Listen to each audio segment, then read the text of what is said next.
Favorite nyo rin ba ang Spanish bread? Aside from pandesal, I love Spanish bread. So ngayon, naisip ko sa vlog ko na ito ang mag-bake for the first time ng Spanish bread. Come and join me and let's do the baking!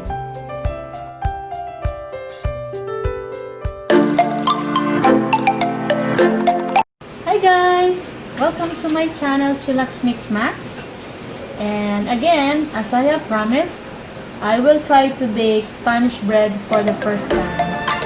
If you have watched my previous vlog, I made pandesal for the first time as well.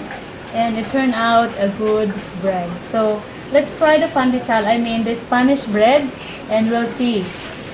And I'll show you the ingredients. So, I have prepared already 3.5 cups of bread flour. We're gonna have yeast, instant yeast.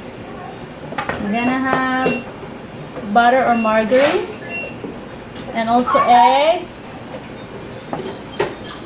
and water. In addition to that ingredients, meron din pala tayong salt, sugar, and you can also add milk powder if you want to have more taste to that Spanish food.